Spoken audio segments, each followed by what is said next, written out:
이 집이요. 제 인생 마지막 도피처인 줄 알았습니다. 근데 이제 보니까 나갈 수도 없고 버틸 힘도 없는 감옥이더군요. 이 집이요. 제 인생 마지막 도피처인 줄 알았습니다. 근데 이제 보니까 나갈 수도 없고 버틸 힘도 없는 감옥이더군요. 저 할아버지는 왜 그럴까요? 이야기 시작 전 구독과 좋아요 한 번씩만 부탁드립니다. 그리고 댓글로 지금 이 영상을 어디서 보고 계신지 써주시면 진심으로 감사하겠습니다.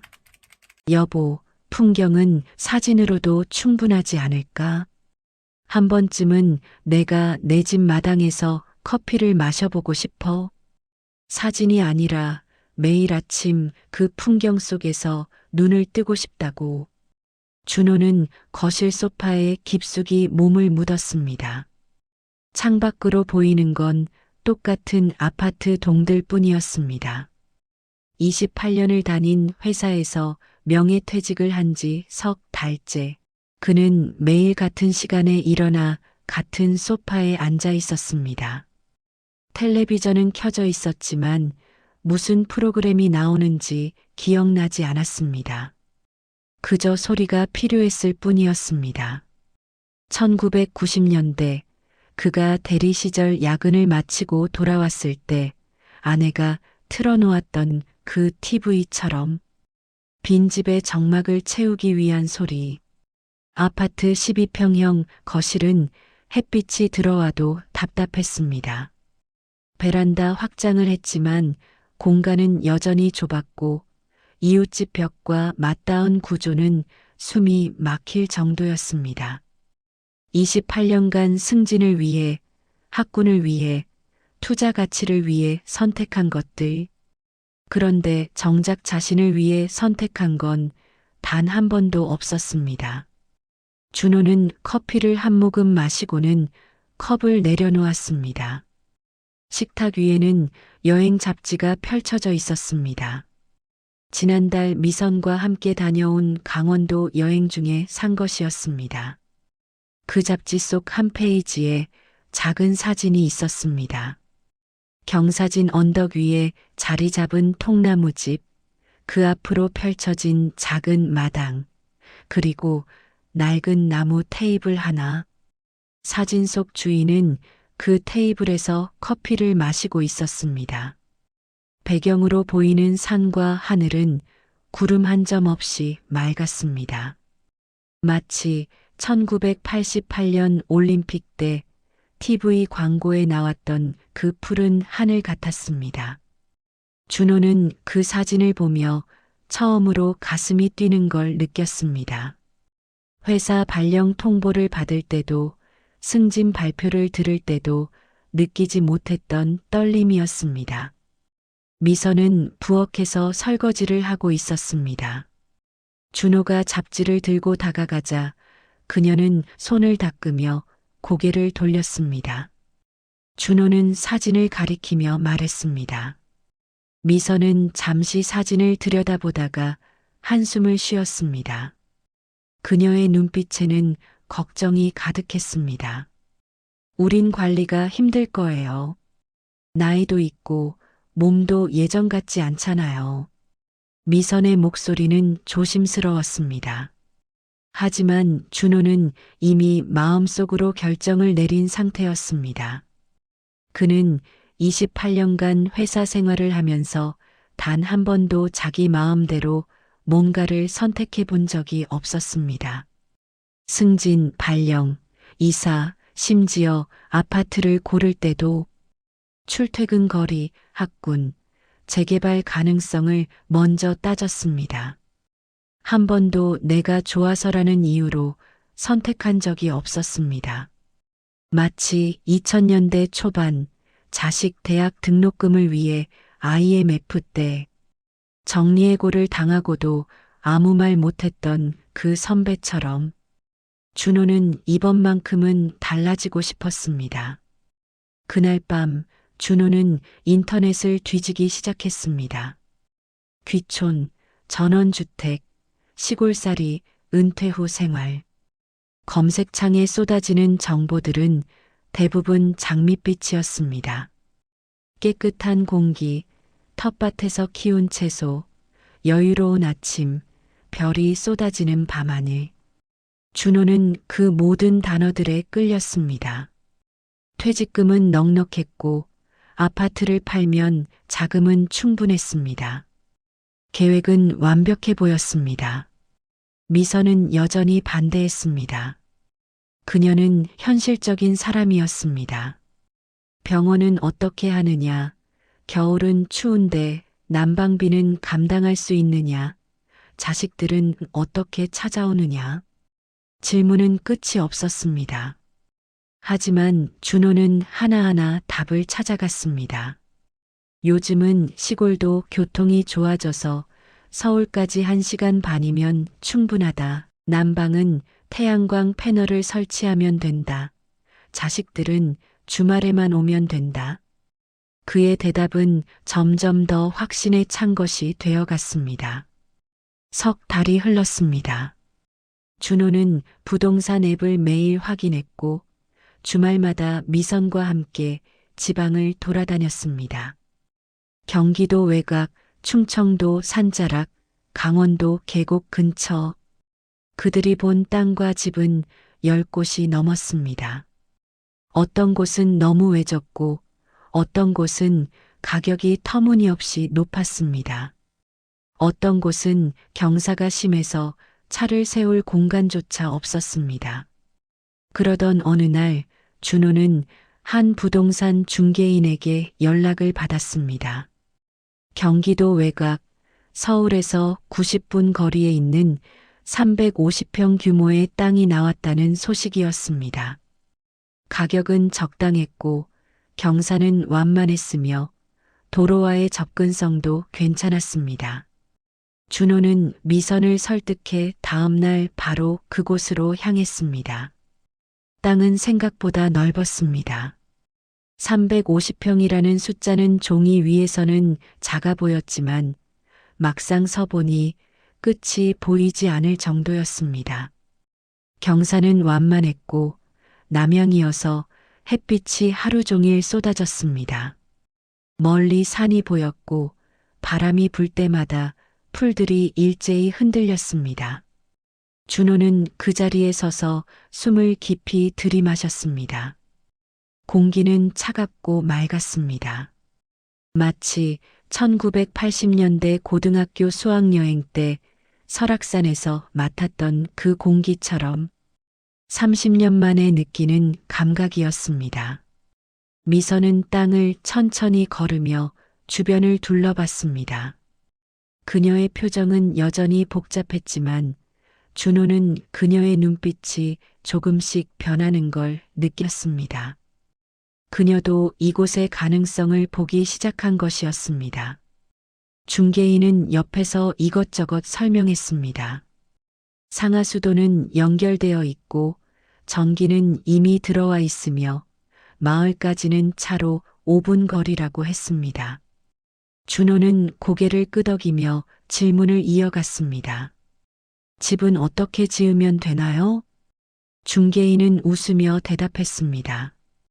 요즘은 조립식 목조주택이 잘 나온다고 했습니다. 가격도 저렴하고 시공 기간도 짧다고 했습니다. 준호는 그 자리에서 계약 의사를 밝혔습니다. 마치 1997년 IMF 직전 마지막 보너스를 받고 지금 아니면 안 된다는 심정으로 아파트 계약서에 도장을 찍었던 그때처럼. 미선은 놀란 표정으로 그를 쳐다봤지만 준호는 이미 결심한 얼굴이었습니다. 집으로 돌아오는 차 안에서 미선은 말이 없었습니다. 준호는 핸들을 잡은 채 창밖을 바라봤습니다. 고속도로 옆으로 펼쳐진 들판은 끝없이 이어졌습니다. 그는 문득 자신이 정말로 새로운 삶을 시작하려 하고 있다는 걸 실감했습니다. 28년간의 회사 생활, 좁은 아파트, 똑같은 하루. 그 모든 것에서 벗어나려 하고 있었습니다. 두려움도 있었지만 그보다 더 큰 기대가 가슴을 채웠습니다. 마치 1986년 처음 입사 통보를 받았을 때 느꼈던 그 설렘처럼 준호는 핸들을 꽉 쥐었습니다. 계약서는 생각보다 두꺼웠습니다. 준호는 부동산 사무실 책상 앞에 앉아 한 장 한 장 넘겨가며 내용을 확인했습니다. 토지 매매 계약서, 건축 허가 관련 서류, 설계 도면 초안. 그의 손은 미세하게 떨렸습니다. 마치 1992년 첫 아이가 태어나던 날 출생신고서에 도장을 찍을 때처럼 이건 단순한 계약이 아니었습니다. 인생 전체를 바꾸는 결정이었습니다. 미선은 옆에 앉아 조용히 서류를 들여다봤습니다. 그녀는 여전히 불안한 표정이었지만 더 이상 반대하지 않았습니다. 준호가 이미 마음을 정했다는 걸 알았기 때문이었습니다. 중개인은 계약 조건을 설명했습니다. 계약금은 총 금액의 10%, 중도금은 한 달 후, 잔금은 석 달 후. 준호는 고개를 끄덕이며 도장을 찍었습니다. 도장이 종이에 닿는 순간 28년간 월급쟁이로 살았던 자신의 삶이 끝나고 새로운 무언가가 시작되는 것 같았습니다. 계약을 마치고 나오는 길에 준호는 오정복을 만났습니다. 오정복은 준호보다 먼저 귀촌한 선배였습니다. 그는 5년 전 이곳으로 내려와 작은 주택을 짓고 살고 있었습니다. 준호는 우연히 동네 카페에서 그를 마주쳤고 두 사람은 커피를 마시며 이야기를 나눴습니다. 오정복은 차분한 목소리로 말했습니다. 집은 낭만이 아니라 매일의 노동이요. 그의 말투는 담담했지만 무게감이 있었습니다. 마치 베트남전에서 돌아온 고참 군인이 신병에게 건네는 충고처럼. 준호는 커피 잔을 들고 있던 손을 멈췄습니다. 오정복은 계속해서 이야기했습니다. 집을 짓는 건 시작일 뿐이고 진짜 문제는 그 이후라고 했습니다. 마당 관리, 난방비, 수리비, 벌레, 습기, 겨울 추위. 그는 하나하나 나열했습니다. 준호는 듣고 있었지만 마음속으로는 나는 다를 거야라고 생각했습니다. 집 설계는 생각보다 복잡했습니다. 준호는 처음에 2층 목조주택을 계획했습니다. 1층은 거실과 주방, 2층은 침실과 서재. 하지만 건축업자는 고개를 저었습니다. 2층 구조는 비용이 많이 들고 난방 효율도 떨어진다고 했습니다. 대신 복층형 1.5층 구조를 제안했습니다. 1층 공간을 넓게 쓰고 일부만 다락처럼 올려서 침실을 만드는 방식이었습니다. 준호는 처음엔 망설였습니다. 2층 집을 꿈꿨는데 1.5층이라니. 하지만 업자의 설명을 듣고 나서 마음을 바꿨습니다. 비용은 30% 절감되고 난방비도 줄어들며 시공 기간도 짧아진다고 했습니다. 준호는 설계를 수정하기로 했습니다. 미선도 동의했습니다. 그녀는 계단 오르내리는 것도 부담스러워했기 때문이었습니다. 토지도 변경이 있었습니다. 애초에 준호는 600평 규모를 원했습니다. 넓은 마당에서 텃밭도 가꾸고 과일나무도 심고 개도 키우고 싶었습니다. 마치 1970년대 드라마 전원일기에 나오는 그 마을처럼. 하지만 현실은 달랐습니다. 600평은 관리가 불가능했습니다. 풀을 베는 것만 해도 하루 종일 걸릴 것이었습니다. 결국 350평으로 줄였습니다. 그래도 충분히 넓었습니다. 아파트 12평에서 살던 사람에게 350평은 거대한 왕국처럼 느껴졌습니다. 설계 도면이 완성되기까지는 2달이 걸렸습니다. 준호는 그 기간 동안 매일 업자에게 연락했습니다. 창문 크기는 어떻게 할 것인지, 현관은 어디에 둘 것인지, 보일러는 어떤 방식으로 할 것인지, 모든 것이 결정의 연속이었습니다. 미선은 주방 구조에 신경 썼습니다. 그녀는 요리를 좋아했고 넓은 주방을 오랫동안 꿈꿔왔습니다. 28년간 12평 아파트 부엌에서 도마 놓을 공간도 부족해 냉장고 위에서 채소를 썰었던 그녀였습니다. 준호는 그녀의 요구를 최대한 반영했습니다. 공사가 시작된 건 봄이었습니다. 땅을 고르고 기초를 다지고 골조를 세우는 과정은 생각보다 빨랐습니다.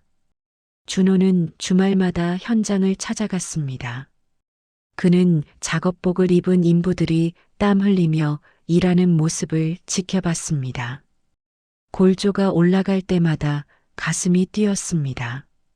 마치 1998년 첫 승진 발표를 듣던 순간처럼 이게 정말 자기 집이 되는 거라는 게 믿기지 않았습니다. 미선은 준호만큼 흥분하지 않았습니다. 그녀는 냉정하게 비용을 계산했습니다. 토지 구입비, 건축비, 인테리어 비용, 가구 구입비. 숫자는 점점 커졌습니다. 처음 예산보다 20%가 늘어났습니다. 준호는 괜찮다고 했습니다. 퇴직금이 있고 아파트를 팔면 충분하다고 했습니다. 미선은 한숨을 쉬었지만 더 이상 반대하지 않았습니다. 공사는 3달 만에 끝났습니다. 준호는 완성된 집을 보며 말을 잃었습니다.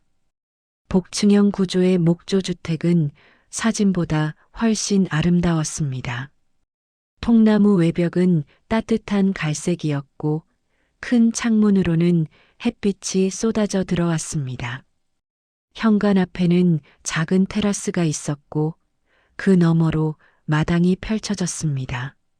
350평의 땅은 끝없이 넓어 보였습니다.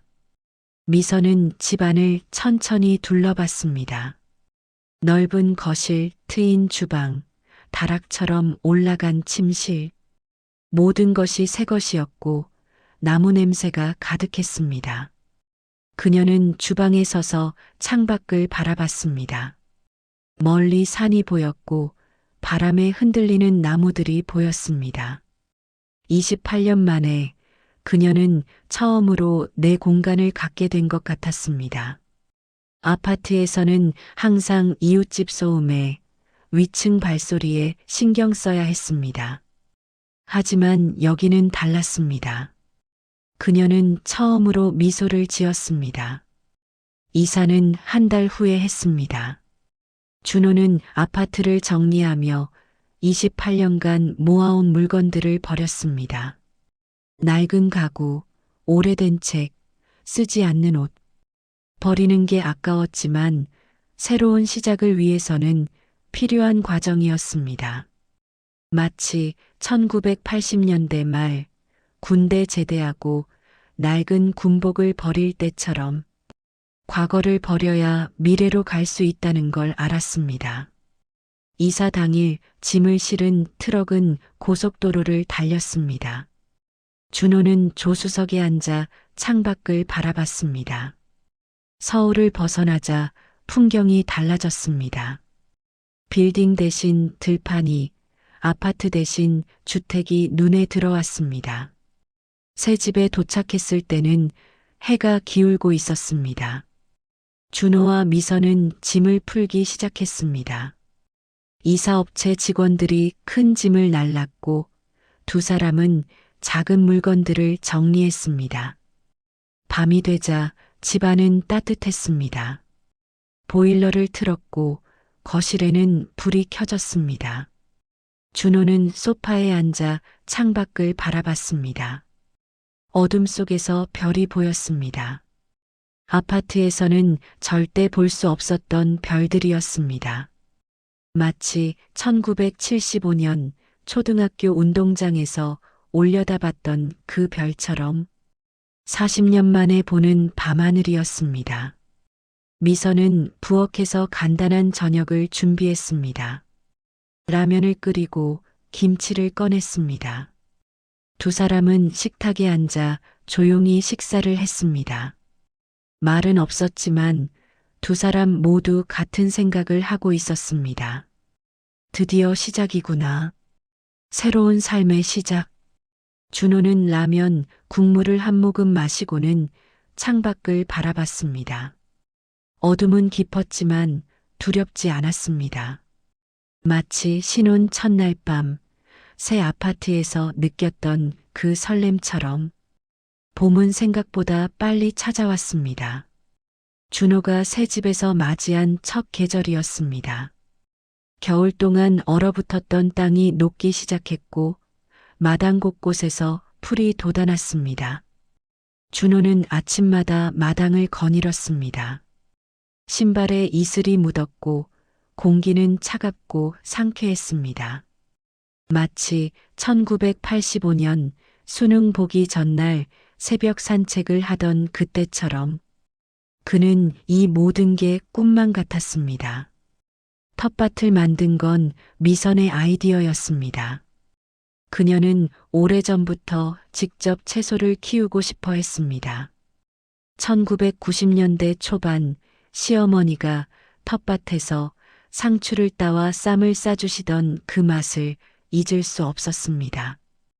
28년간 마트 비닐에 쌓인 채소만 먹다가 이제는 직접 키워보고 싶었습니다. 준호는 마당 한쪽을 골라 흙을 파기 시작했습니다. 삽질은 생각보다 힘들었습니다. 땅은 단단했고 돌이 많았습니다. 준호는 땀을 흘리며 하루 종일 작업했습니다. 허리는 아팠지만 기분은 좋았습니다. 마치 군대 시절 막사 화단을 만들 때처럼 뭔가를 직접 만들어낸다는 느낌이 그를 충만하게 했습니다. 미선은 씨앗을 심었습니다. 상추, 고추, 토마토, 오이. 그녀는 인터넷으로 재배 방법을 찾아보며 하나하나 심었습니다. 준호는 그녀를 도왔습니다. 두 사람은 무릎을 꿇고 흙을 만지며 웃었습니다. 아파트에서는 절대 할 수 없었던 일이었습니다. 손에 묻은 흙은 거칠었지만 그 감촉이 낯설지 않았습니다. 마치 어린 시절 동네 뒷산에서 놀던 그때처럼 여름이 되자 텃밭은 풍성해졌습니다. 상추는 무성하게 자랐고 고추는 빨갛게 익었습니다. 미선은 매일 아침 텃밭에서 채소를 따왔습니다. 그녀는 그 채소로 식사를 준비했습니다. 준호는 자기가 키운 채소를 먹으며 감탄했습니다. 맛이 달랐습니다. 마트에서 사던 것과는 비교할 수 없을 정도로 신선하고 맛있었습니다. 마치 1970년대 할머니 댁에서 먹던 그 상추쌈 맛처럼 친구들이 찾아오기 시작했습니다. 서울에 사는 옛 직장 동료들이 주말에 놀러 왔습니다. 그들은 준호의 집을 보며 부러워했습니다. 넓은 마당, 깨끗한 공기, 조용한 환경. 모든 것이 도시 생활과는 달랐습니다. 준호는 자랑스러웠습니다. 28년간 회사에서 임원님이라 불릴 때보다 더 뿌듯했습니다. 그는 친구들을 데리고 마당을 돌아다니며 이것저것 설명했습니다. 텃밭, 과일나무, 심지어 계획 중인 작은 연못까지. 미선은 손님들을 위해 음식을 준비했습니다. 텃밭에서 딴 채소로 샐러드를 만들고 고기를 구웠습니다. 저녁에는 마당에 테이블을 꺼내놓고 모두 함께 식사를 했습니다. 해가 지고 어둠이 내리자 별이 하나둘 나타났습니다. 친구들은 감탄했습니다. 별이 이렇게 많은 줄 몰랐다고 했습니다. 준호는 웃으며 고개를 끄덕였습니다. 마치 1988년 올림픽 때 외국인 친구들에게 한국을 자랑하던 그 기분이었습니다. 하지만 모든 것이 완벽하지는 않았습니다. 작은 문제들이 하나씩 나타나기 시작했습니다. 벌레가 그 중 하나였습니다. 여름이 되자 집 안팎으로 벌레가 들끓었습니다. 모기, 파리, 개미, 심지어 지네까지. 준호는 살충제를 뿌렸지만 소용없었습니다. 벌레는 끝없이 나타났습니다. 미선은 밤마다 모기에 물렸고 아침이면 몸 여기저기에 빨간 자국이 생겼습니다. 마치 1980년대 여름 전기도 들어오지 않던 시골 외갓집에서 보낸 밤처럼. 하지만 그때는 어렸고 지금은 달랐습니다. 잔디 관리도 문제였습니다. 준호는 마당 전체에 잔디를 심었습니다. 초록빛 잔디밭은 아름다웠지만 관리가 힘들었습니다. 잔디는 빠르게 자랐고 일주일만 방치하면 무릎까지 올라왔습니다. 준호는 예초기를 샀습니다. 예초기는 무거웠고 소음이 심했습니다. 그는 주말마다 예초기를 들고 마당을 돌아다녔습니다. 작업은 반나절이 걸렸고 끝나면 온몸이 땀으로 젖었습니다. 마치 군대 시절 휴가 나가기 전 막사 주변 풀 베기 작업처럼. 하지만 그때는 전우들과 함께였고 지금은 혼자였습니다. 밤길 운전도 부담이었습니다. 집에서 마을까지는 차로 5분 거리였지만 그 길은 가로등 하나 없는 어두운 길이었습니다. 준호는 밤에 운전하는 것이 점점 무서워졌습니다. 시야는 좁았고 갑자기 나타나는 동물들 때문에 몇 번이나 급정거를 했습니다. 마치 1990년대 말 지방 출장 가서 밤길을 운전하던 그때처럼. 하지만 그때는 젊었고 눈도 좋았습니다. 미선의 무릎도 문제였습니다. 그녀는 예전부터 무릎이 좋지 않았습니다. 계단을 오르내릴 때마다 통증이 있었습니다. 새 집은 복층 구조였고 침실은 위층에 있었습니다. 미선은 매일 계단을 오르내려야 했습니다. 처음에는 괜찮았지만 시간이 지나면서 통증이 심해졌습니다. 그녀는 준호에게 말하지 않았습니다. 불평하고 싶지 않았기 때문이었습니다. 마치 1995년 처사이를 낳고 산후조리도 제대로 못한 채 집안일을 하던 그때처럼. 아파도 참는 게 익숙했습니다. 하지만 준호는 알아챘습니다. 그녀가 계단을 오를 때 표정이 굳어지는 걸 봤습니다. 준호는 여전히 괜찮다고 말했습니다. 친구들 앞에서 그는 집에 대한 자랑을 늘어놓았습니다. 공기가 좋고 물이 좋고 스트레스가 없다고 했습니다. 친구들은 부러워했고 준호는 그 부러움을 즐겼습니다.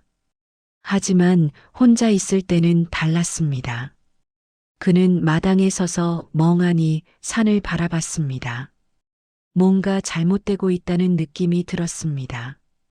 하지만 그걸 인정하고 싶지 않았습니다. 마치 2008년 금융위기 때 주식이 떨어지는데도 곧 오를 거야라고 믿었던 그때처럼. 여름이 끝나갈 무렵 준호는 처음으로 후회를 느꼈습니다.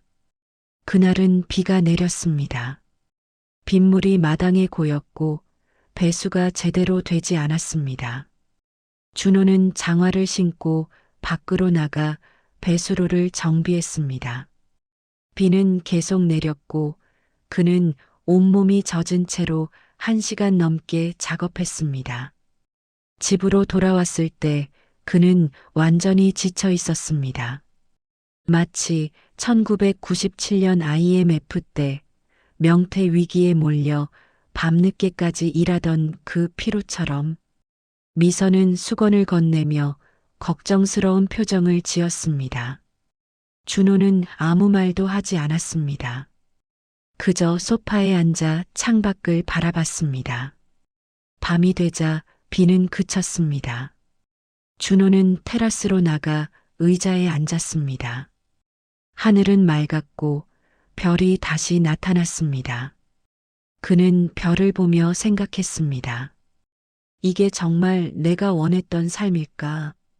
천국 같다고 생각했던 이곳이 점점 무거운 짐처럼 느껴지기 시작했습니다. 하지만 준호는 고개를 저었습니다. 아직 시작일 뿐이라고 스스로를 다독였습니다. 시간이 지나면 익숙해질 거라고 믿었습니다.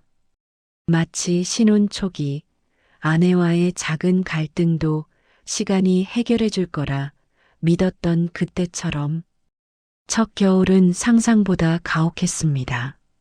11월 중순부터 기온이 급격히 떨어지기 시작했습니다. 준호는 보일러를 가동했습니다.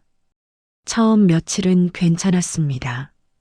집안은 따뜻했고 창밖으로 보이는 설이 낀 풍경은 운치 있었습니다. 하지만 문제는 그 다음부터였습니다.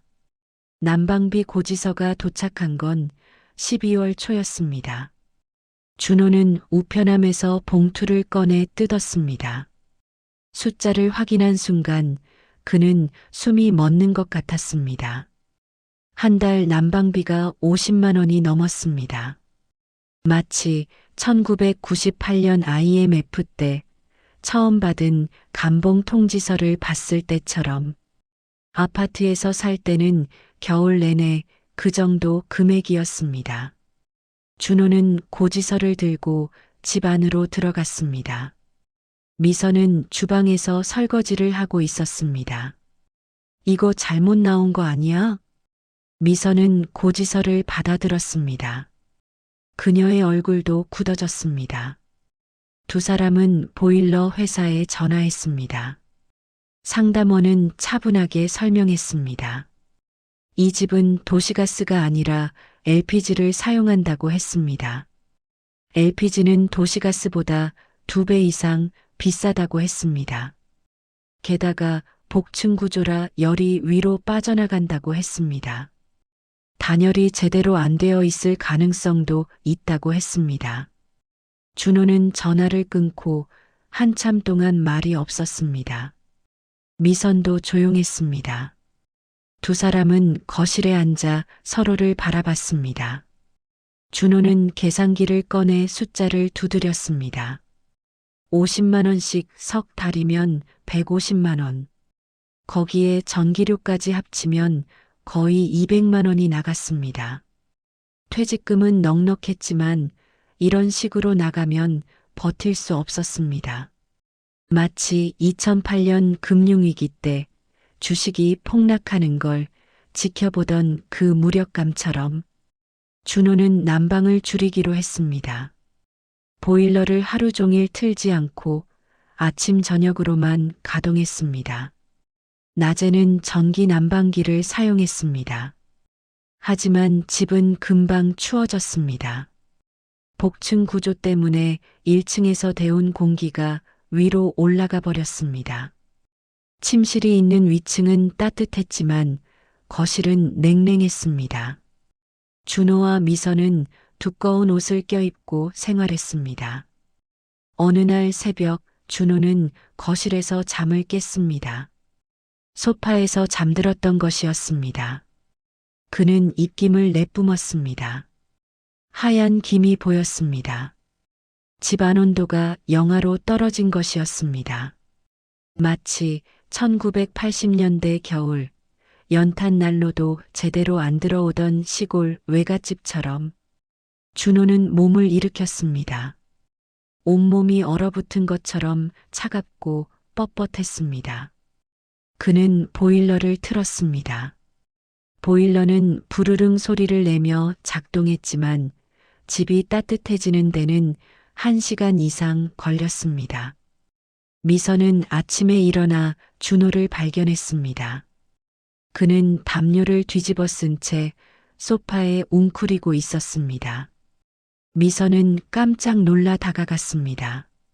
준호는 피곤한 얼굴로 그녀를 바라봤습니다. 말은 하지 않았지만 두 사람 모두 같은 생각을 했습니다. 이건 생각보다 큰 문제다. 마치 1997년 IMF 때 처음 명태 권고를 받았을 때처럼 당황스럽고 막막했습니다. 준호는 인터넷을 뒤지기 시작했습니다. 난방비 절감 방법, 단열 보강, LPG 대체 방안. 검색 결과는 수없이 많았지만 실질적인 해결책은 없었습니다. 태양광 패널을 설치하라는 의견도 있었지만 초기 비용이 수천만 원이었습니다. 준호는 한숨을 쉬었습니다. 돈을 들여 집을 지었는데 또 돈을 들여야 한다는 게 억울했습니다. 마치 2000년대 초반 첫 차를 샀는데 보험료와 유지비가 생각보다 훨씬 많이 나가던 그때처럼 12월 중순 첫눈이 내렸습니다. 눈은 밤새 쌓였고 아침에 일어나 보니 마당 전체가 하얗게 뒤덮여 있었습니다. 준호는 창밖을 바라보며 한숨을 쉬었습니다. 눈은 아름다웠지만 그에게는 또 하나의 일거리였습니다. 마치 1990년대 겨울 아이들 눈사람 만들어주느라 온종일 마당을 뛰어다녔던 그때처럼. 하지만 그때는 즐거웠고 지금은 짐이었습니다. 그는 옷을 껴입고 밖으로 나갔습니다. 눈은 무릎까지 쌓여 있었습니다. 준호는 삽을 들고 눈을 치우기 시작했습니다. 작업은 생각보다 힘들었습니다. 눈은 무거웠고 삽질을 몇 번만 해도 숨이 찼습니다. 그는 1시간 넘게 작업했지만 마당의 절반도 치우지 못했습니다. 허리는 아팠고 손은 얼어붙었습니다. 장갑을 꼈지만 소용없었습니다. 마치 군대 시절 혹한기 훈련 때 참호를 파던 그 추위처럼. 그는 잠시 쉬며 주변을 둘러봤습니다. 이웃집들은 모두 조용했습니다.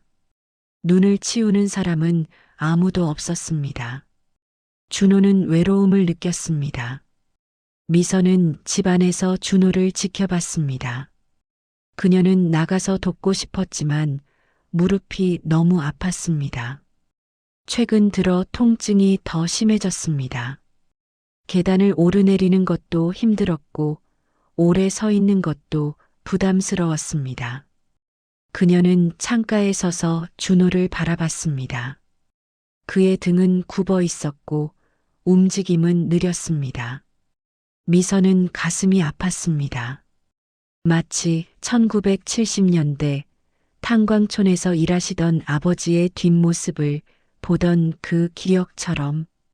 저녁이 되자 난방비 걱정은 더 커졌습니다. 준호는 고지서를 다시 꺼내 들었습니다. 숫자는 변하지 않았습니다. 50만 원. 그는 통장 잔고를 확인했습니다. 퇴직금은 여전히 남아 있었지만 생각보다 빠르게 줄어들고 있었습니다. 집을 유지하는 데 드는 비용이 예상보다 훨씬 컸습니다. 준호는 계산기를 두드렸습니다. 이 속도로 나가면 2년 안에 바닥날 것 같았습니다. 마치 2008년 금융위기 때 주가가 폭락하는 걸 보며 이러다 전 재산을 잃겠구나 했던 그 공포처럼. 미선은 준호 옆에 앉아 조용히 말했습니다. 여보, 우리 난방비를 더 줄여야 할 것 같아요. 준호는 고개를 끄덕였습니다. 하지만 어떻게 더 줄일 수 있을지 막막했습니다. 이미 최소한으로 보일러를 가동하고 있었습니다. 더 줄이면 집안에서 얼어 죽을 것 같았습니다. 준호는 창밖을 바라봤습니다. 눈은 계속 내리고 있었습니다. 하얀 눈은 아름다웠지만 그에게는 공포처럼 느껴졌습니다. 마치 1950년대 한국 전쟁 때 부모님이 1.45태로 피난 가던 그 겨울 이야기처럼 아름다운 풍경 속에 숨은 잔인한 현실. 그날 밤 준호는 잠을 이루지 못했습니다. 그는 침대에 누워 천장을 바라봤습니다. 복층 구조 때문에 천장은 높았고 어둠 속에서 더 높아 보였습니다. 준호는 생각했습니다. 이건 생각보다 크다. 난방비 문제는 단순한 돈 문제가 아니었습니다. 이건 삶의 방식 자체를 바꿔야 하는 문제였습니다. 준호는 처음으로 두려움을 느꼈습니다. 이 집에서 정말 살 수 있을까? 아니면 이 집이 나를 삼켜버릴까? 마치 1997년 IMF 외환위기가 터졌을 때 느꼈던 그 무력감처럼 내 힘으로는 어쩔 수 없는 거대한 무언가가 나를 짓누르고 있었습니다. 봄이 다시 찾아왔습니다. 하지만 준호에게 봄은 더 이상 낭만적인 계절이 아니었습니다. 봄은 일의 시작이었습니다. 겨울 동안 얼어붙었던 땅이 녹자마자 풀이 돋아나기 시작했습니다. 마당 전체가 초록빛으로 뒤덮였습니다. 처음에는 아름다웠습니다. 하지만 일주일이 지나자 풀은 무릎까지 자랐습니다. 준호는 예초기를 꺼냈습니다. 지난해 여름에 샀던 그 예초기였습니다. 그는 예초기를 어깨에 메고 마당으로 나갔습니다. 엔진을 걸자 위잉 하는 소리가 울렸습니다. 소음은 귀를 찢을 듯 컸습니다. 마치 1980년대 공사장에서 들리던 그 소음처럼 준호는 귀마개를 끼고 작업을 시작했습니다. 예초기 날이 풀을 베어냈고 잘린 풀들이 사방으로 튀었습니다. 작업은 반나절이 걸렸습니다. 350평의 마당은 생각보다 넓었습니다. 준호는 1시간마다 쉬어야 했습니다. 허리는 아팠고 팔은 저렸습니다. 예초기는 무거웠고 진동이 온몸으로 전해졌습니다.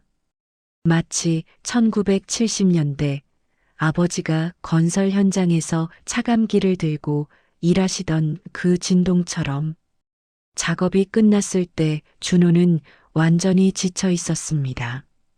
그는 예초기를 내려놓고 마당에 주저앉았습니다. 숨을 고르며 주변을 둘러봤습니다. 마당은 깨끗해졌지만 그는 기쁘지 않았습니다.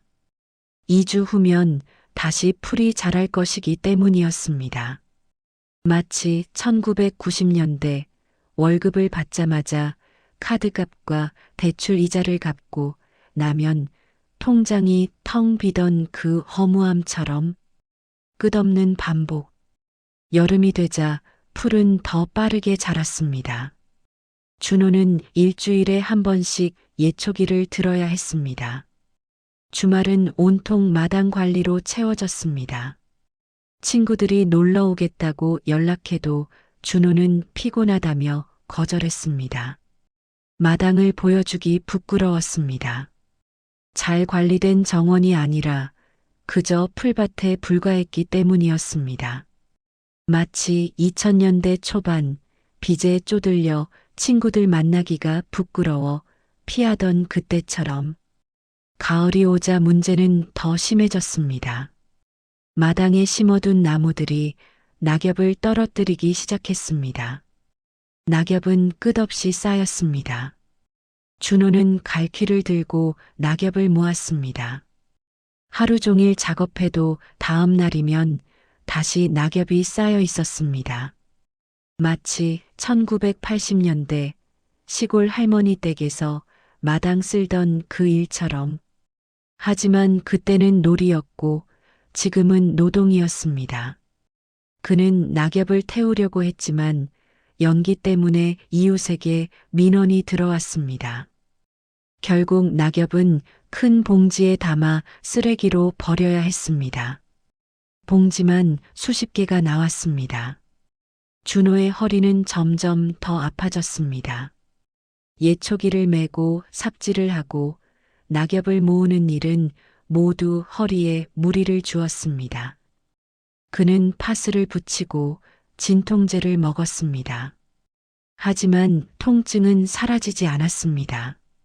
어느 날 아침 준호는 침대에서 일어나다가 허리가 삐끗했습니다. 통증이 너무 심해서 움직일 수가 없었습니다. 마치 1990년대 중반 회사 체육대회에서 이어달리기 하다가 허리를 다쳤던 그때처럼. 하지만 그때는 젊었고 금방 나았습니다. 지금은 달랐습니다. 미선은 깜짝 놀라 그를 부축했습니다. 미선의 무릎도 악화되었습니다. 그녀는 더 이상 계단을 제대로 오르지 못했습니다. 침실이 위층에 있었지만 그녀는 거실 소파에서 자기 시작했습니다. 준호는 걱정했지만 미선은 괜찮다고 말했습니다. 하지만 그녀의 얼굴은 날이 갈수록 피곤해 보였습니다. 마치 1970년대 공장에서 야간 근무하시던 어머니의 얼굴처럼. 그녀는 밤마다 무릎에 파스를 붙이고 진통제를 먹었습니다. 어느 날 저녁 준호는 마당에 서서 해가 지는 걸 지켜봤습니다. 하늘은 붉게 물들었고 바람이 불었습니다. 예초기 소리가 귓가에 맴돌았습니다. 위잉, 슥슥. 그는 숨을 깊이 들이마셨습니다. 가슴이 답답했습니다. 이건 낭만이 아니었습니다. 이건 시간표였습니다. 봄에는 풀베기, 여름에는 풀베기, 가을에는 낙엽, 겨울에는 눈. 끝없는 반복이었습니다. 마치 1990년대 셀러리맨이 출근 마이너스 퇴근 마이너스 야근 마이너스 주말 근무를 반복하던 그 쳇바퀴처럼. 준호는 문득 오정복의 말을 떠올렸습니다. 집은 낭만이 아니라 매일의 노동이요. 그때는 그 말의 의미를 몰랐습니다. 하지만 이제는 알았습니다. 집은 쉬는 공간이 아니었습니다. 집은 일하는 공간이었습니다. 마당은 정원이 아니라 작업장이었습니다. 마치 1950년대 농촌에서 논밭이 생계수단이면서 동시에 평생의 짐이었던 것처럼. 준호는 한숨을 쉬었습니다. 그는 집으로 돌아갔습니다. 미선은 거실 소파에 앉아 무릎을 주무르고 있었습니다. 준호는 그녀를 바라보며 죄책감을 느꼈습니다. 마치 1997년 IMF 때 명태 권고를 받고 가족들에게 미안했던 그 감정처럼. 미안해요. 내가 고집을 부려서. 미선은 고개를 저었습니다. 괜찮아요. 우리가 함께 선택한 거잖아요. 하지만 그녀의 목소리에는 힘이 없었습니다. 준호는 그녀 옆에 앉았습니다. 두 사람은 한동안 말이 없었습니다. 거실은 조용했고 창밖에서는 바람 소리만 들렸습니다. 준호는 생각했습니다. 이 집을 팔아야 할까? 하지만 팔 수 있을까? 이미 1년이 지났고 집값은 떨어졌다. 수요도 없었다. 마치 2008년 금융위기 때 집을 팔려고 내놨는데 아무도 사지 않던 그 막막함처럼. 준호는 막막함을 느꼈습니다. 미선의 무릎은 더 이상 참을 수 없는 지경에 이르렀습니다. 그녀는 아침에 일어날 때마다 신음을 냈습니다. 무릎이 굽혀지지 않았고 걸을 때마다 찌릿한 통증이 올라왔습니다. 마치 1980년대 공장에서 쪼그려 앉아 일하시던 어머니가 저녁마다 무릎을 주무르시던 그 보잡처럼 미선은 어머니를 닮아가고 있었습니다. 준호는 더 이상 미룰 수 없다는 걸 알았습니다. 그는 미선을 데리고 병원에 가기로 했습니다. 가장 가까운 정형외과는 읍내에 있었습니다. 하지만 그곳은 작은 의원이었습니다. 엑스레이 촬영 후 의사는 고개를 저었습니다. 연골이 많이 닳았고 정밀 검사가 필요하다고 했습니다. 큰 병원으로 가야 한다고 했습니다. 준호는 어디로 가야 하느냐고 물었습니다. 의사는 수도권 대형 병원을 추천했습니다. 부천이나 일산 쪽에 좋은 정형외과가 있다고 했습니다. 준호는 집으로 돌아와 인터넷으로 병원을 검색했습니다. 평이 좋은 정형외과를 찾았습니다. 일산에 있는 한 대학병원이었습니다. 그는 예약을 잡았습니다. 가장 빠른 날짜는 2주 후였습니다. 준호는 달력에 표시를 했습니다. 마치 1990년대 아이 대학 입시 날짜를 표시하던 그 긴장감처럼 미선은 소파에 앉아 무릎을 주무르며 한숨을 쉬었습니다. 진료 당일 두 사람은 새벽 일찍 출발했습니다. 집에서 일산까지는 차로 1시간 반이 걸렸습니다. 하지만 그건 교통이 원활할 때 이야기였습니다. 아침 출근 시간과 겹치면 2시간 이상 걸렸습니다. 마치 1980년대 시골에서 서울로 대학 다니던 자식을 보러 가던 그 먼 길처럼 준호는 핸들을 잡고 고속도로에 진입했습니다. 차들은 빽빽하게 막혀 있었습니다. 미선은 조수석에 앉아 창밖을 바라봤습니다. 고속도로 옆으로 빌딩들이 지나갔습니다. 그녀는 문득 서울이 그리웠습니다. 아파트에 살 때는 병원이 걸어서 10분 거리에 있었습니다. 언제든 갈 수 있었습니다. 하지만 지금은 달랐습니다. 병원 한 번 가는 게 하루 일정이 되어버렸습니다. 마치 1970년대 시골에서 큰 병 걸리면 서울 가봐야 한다고 하던 그때처럼 그녀는 한숨을 쉬었습니다. 병원에 도착한 건 오전 10시였습니다.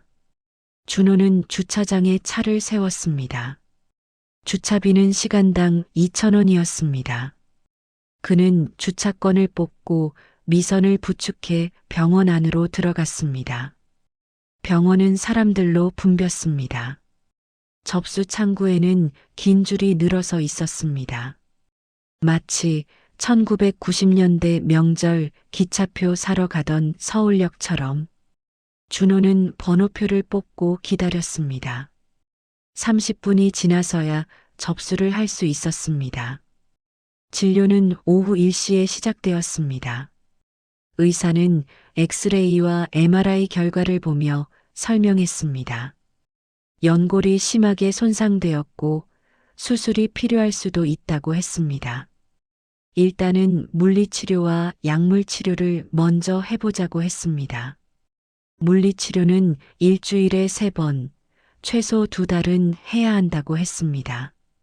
미선은 놀란 표정으로 의사를 쳐다봤습니다. 일주일에 3번이요? 그럼 여기까지 계속 와야 하나요? 의사는 고개를 끄덕였습니다. 가까운 병원에서 물리치료를 받을 수도 있지만 경과를 봐야 하니 이곳에서 받는 게 좋다고 했습니다. 미선은 준호를 바라봤습니다. 준호는 입술을 깨물었습니다. 일주일에 3번이면 왕복 6시간씩 일주일에 18시간을 운전해야 한다는 뜻이었습니다. 마치 1990년대 지방 발령받아서 월요일 새벽에 출발해 금요일 밤에 돌아오던 그 피로처럼 물리치료는 지하 1층에서 진행되었습니다. 미선은 치료실로 들어갔고 준호는 대기실에서 기다렸습니다. 치료는 1시간이 걸렸습니다. 준호는 의자에 앉아 멍하니 시간을 보냈습니다. 주변에는 노인들이 대부분이었습니다. 그들도 준호처럼 누군가를 기다리고 있었습니다. 준호는 자신이 그들과 다르지 않다는 걸 깨달았습니다. 마치 1970년대 탄광촌 병원 대기실에서 아버지를 기다리던 어머니의 모습처럼 치료가 끝나고 나오는 미선의 얼굴은 피곤해 보였습니다. 그녀는 준호에게 기댄 채 천천히 걸었습니다. 두 사람은 약국에 들러 약을 받았습니다. 진통제, 소염제, 연골 영양제. 약값만 10만 원이 넘었습니다. 준호는 카드를 긁으며 한숨을 쉬었습니다. 마치 2000년대 초반 아이 학원비 내고 나면 통장이 텅 비던 그 허탈함처럼 병원을 나온 건 오후 3시였습니다. 주차비는 1만 원이 나왔습니다. 준호는 주차비를 내고 차에 올랐습니다. 귀가 시간 교통은 더 막혔습니다. 일산에서 집까지 2시간 반이 걸렸습니다. 집에 도착했을 때는 저녁 6시가 넘어 있었습니다. 준호는 핸들을 잡은 손을 펴보았습니다. 손이 떨렸습니다. 온종일 운전을 한 탓이었습니다. 마치 1980년대 택시 기사로 일하던 삼촌이 밤늦게 돌아와 손을 펴지 못하시던 그 보잡처럼 미선은 집 안으로 들어가자마자 소파에 주저앉았습니다. 그녀는 완전히 지쳐 있었습니다. 준호는 부엌으로 가서 물을 끓였습니다.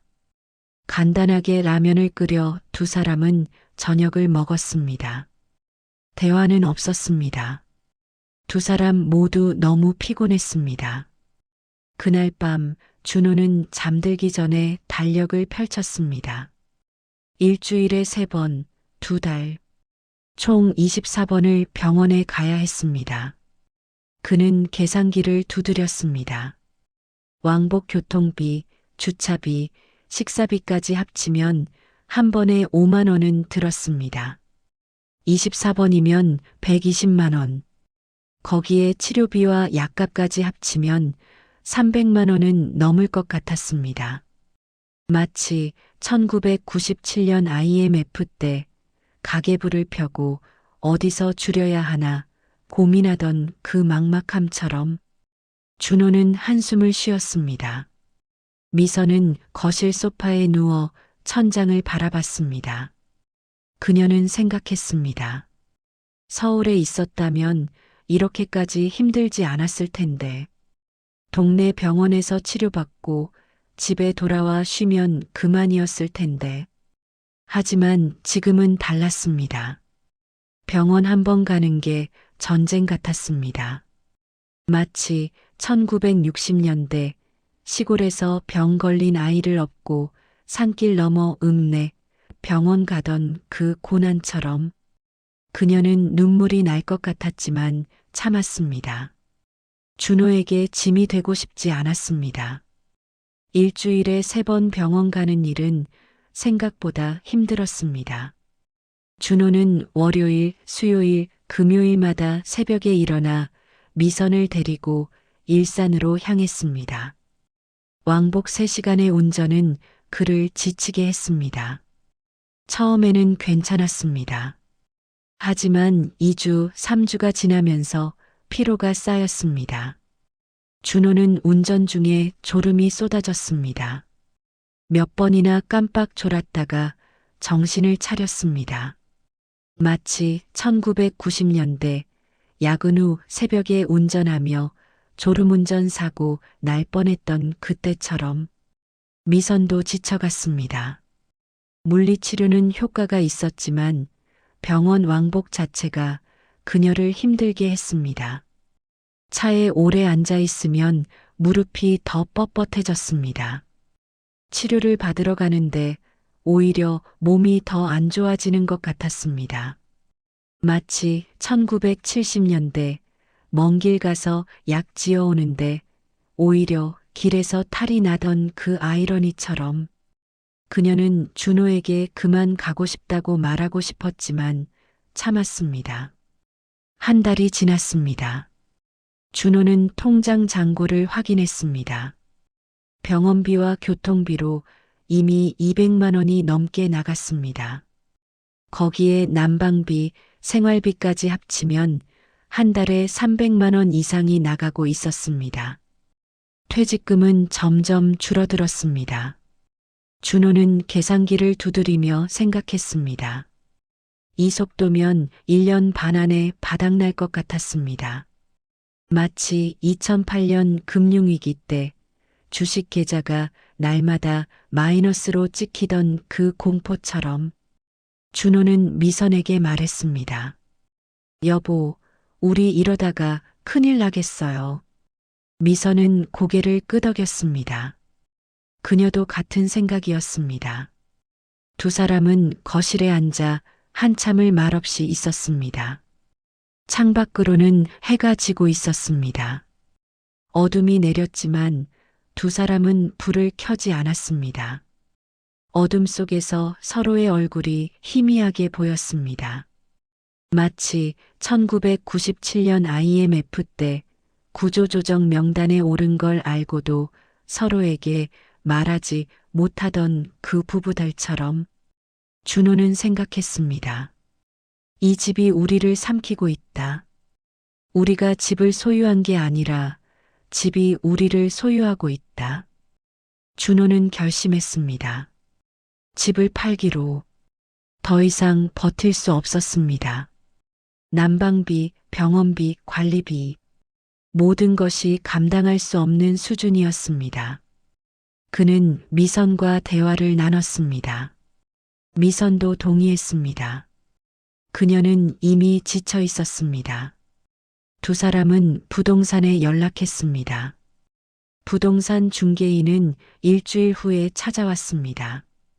그는 집을 둘러보며 고개를 끄덕였습니다. 집은 깨끗했고 구조도 나쁘지 않았습니다. 하지만 그의 표정은 밝지 않았습니다. 그는 준호와 미선을 거실로 데리고 가서 앉았습니다. 그리고 조심스럽게 말을 꺼냈습니다. 마치 1997년 IMF 때 은행 직원이 대출 연장 불가를 통보하던 그 표정처럼 요즘 이런 전원주택은 수요가 많지 않습니다. 준호는 놀란 표정으로 그를 쳐다봤습니다. 중개인은 계속 설명했습니다. 코로나 이후 귀촌붐이 있었지만 지금은 다들 다시 도시로 돌아가고 있다고 했습니다. 전원주택은 관리가 힘들고 비용이 많이 든다는 걸 사람들이 깨달았다고 했습니다. 시장에 나온 매물은 많은데 사려는 사람은 적다고 했습니다. 마치 2008년 금융위기 때 집을 팔려는 사람은 많은데 사려는 사람은 없던 그 상황처럼 그럼 얼마에 내놓으면 될까요? 중개인은 계산기를 꺼내 숫자를 두드렸습니다. 그는 종이에 숫자를 적어 준호에게 건넸습니다. 준호는 숫자를 보고 얼굴이 굳었습니다. 중개인이 제시한 가격은 준호가 집을 지을 때 들인 비용의 70%밖에 되지 않았습니다. 토지 구입비와 건축비를 합치면 3억이 들었는데 중개인은 2억 정도에 내놓자고 했습니다. 마치 1990년대 말 부도난 회사 자산을 헐값에 넘기던 그 씁쓸함처럼 이건 너무 낮은 거 아닌가요? 중개인은 고개를 저었습니다. 현실적인 가격이라고 했습니다. 이 정도 외곽 지역은 교통이 불편하고 젊은 사람들은 관심이 없다고 했습니다. 은퇴한 사람들만 관심을 보이는데 그들도 요즘은 신중하다고 했습니다. 준호처럼 힘들어하는 사람들이 많아서 다들 조심스럽게 접근한다고 했습니다. 마치 1950년대 전쟁 후 헐값에 팔린 땅들처럼 급하게 파는 사람은 손해를 볼 수밖에 없었습니다. 준호는 미선을 바라봤습니다. 미선도 충격을 받은 표정이었습니다. 1억을 날리는 셈이었습니다. 준호는 한참을 생각하다가 고개를 끄덕였습니다. 어쩔 수 없었습니다. 마치 1997년 명예퇴직 권고를 받고 받아들이는 수밖에 없구나 했던 그 체념처럼 중개인은 매물을 등록하겠다고 했습니다. 사진을 찍고 설명을 작성하고 인터넷에 올리겠다고 했습니다. 매물이 나간 건 그 다음 주였습니다. 준호는 부동산 사이트를 매일 확인했습니다. 그의 집은 여러 매물 사이에 끼어 있었습니다. 비슷한 집들이 수십 채나 나와 있었습니다. 준호는 다른 매물들을 클릭해 봤습니다. 대부분 그와 비슷한 사연이었습니다. 귀촌했다가 힘들어서 파는 집들이었습니다. 매물 설명란에는 금매, 가격 협의, 이유 있음 같은 단어들이 박혀 있었습니다. 마치 2008년 금융위기 때 부동산 사이트를 도배했던 그 급매물들처럼 일주일이 지났습니다. 아무런 연락이 없었습니다. 준호는 중개인에게 전화했습니다. 중개인은 아직 문의가 없다고 했습니다. 조금 더 기다려보자고 했습니다. 준호는 불안했습니다. 두 번째 주가 지났습니다. 여전히 연락은 없었습니다. 준호는 매일 핸드폰을 확인했습니다. 하지만 울리는 건 스팸 전화뿐이었습니다.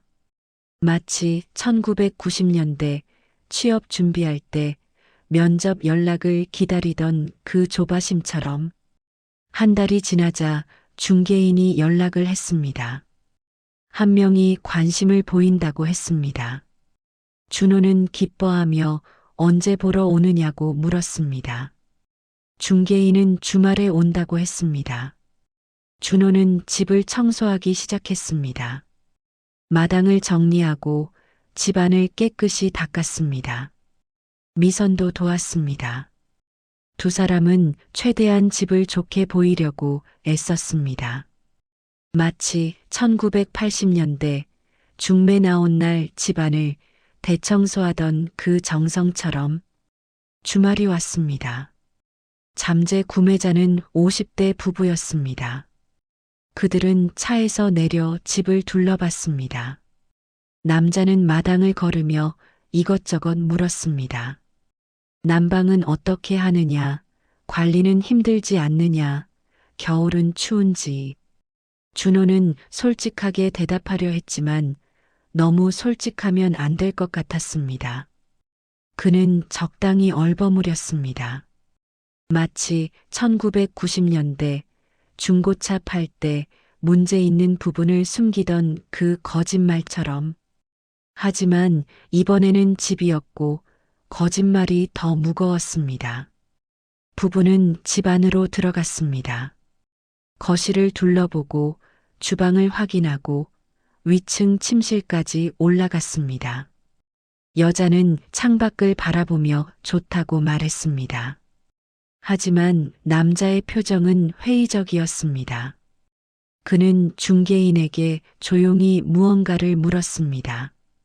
중개인은 고개를 끄덕였습니다. 부부는 30분 정도 머물다가 떠났습니다. 준호는 중개인에게 어떻게 됐느냐고 물었습니다. 중개인은 고개를 저었습니다. 부부는 관심은 있지만 가격이 부담스럽다고 했습니다. 좀 더 낮춰줄 수 있느냐고 물었다고 했습니다. 준호는 당황했습니다. 이미 1억을 깎은 가격인데 더 낮출 수는 없었습니다.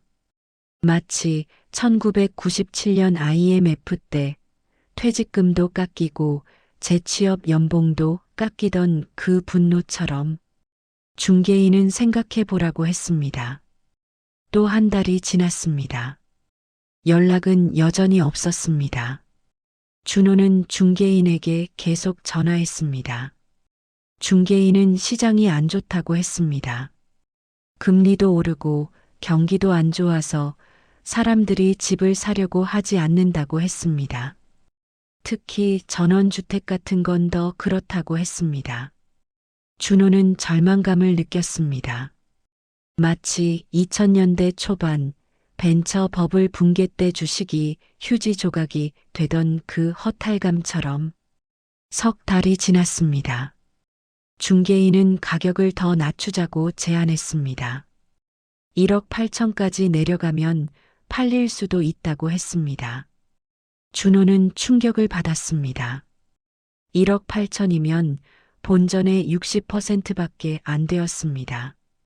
1억 2천만 원을 날리는 셈이었습니다. 준호는 도저히 받아들일 수 없었습니다. 마치 1950년대 전쟁 때 재산을 전부 잃고 맨몸으로 피난 가던 그 상실감처럼 그는 거절했습니다. 하지만 시간은 계속 흘렀습니다. 통장 잔고는 계속 줄어들었습니다. 준호는 밤마다 계산을 했습니다. 이 속도면 1년 안에 바닥날 것 같았습니다. 그는 공포를 느꼈습니다. 집은 팔리지 않고 돈은 계속 나가고 준호는 함정에 빠진 것 같았습니다. 집이 자산이 아니라 짐이 되어버렸습니다.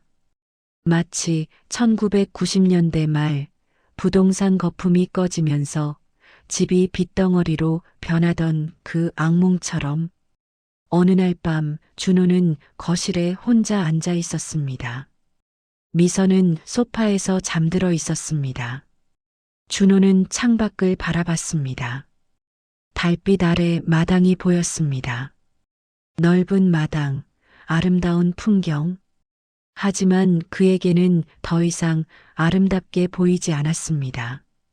그저 관리해야 할 공간, 돈을 잡아먹는 공간일 뿐이었습니다.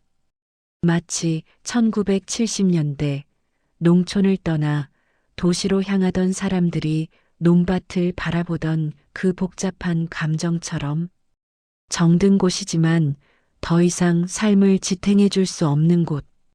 준호는 생각했습니다. 집을 포기해야 할까? 싼 가격에라도 팔아야 할까? 아니면 계속 버텨야 할까? 그는 답을 찾을 수 없었습니다. 그는 머리를 감싸 쥐고 한숨을 쉬었습니다. 그때 미선이 잠꼬대처럼 중얼거렸습니다. 여보, 우리 괜찮을까요? 준호는 미선을 바라봤습니다. 그녀는 여전히 잠들어 있었습니다. 준호는 가슴이 먹먹했습니다. 그는 조용히 대답했습니다. 마치 1997년 명퇴 통보받고 집에 돌아와 잠든 아내를 보며 미안하다고 속삭이던 그 감처럼 모르겠어요. 정말 모르겠어요. 6개월이 지났습니다. 집은 여전히 팔리지 않았습니다. 준호는 중개인을 바꿔봤습니다. 새 중개인도 같은 말을 했습니다. 시장이 안 좋다. 가격을 더 낮춰야 한다. 기다려야 한다. 준호는 지쳤습니다. 매물은 인터넷에 그대로 떠 있었지만 조회수조차 늘지 않았습니다.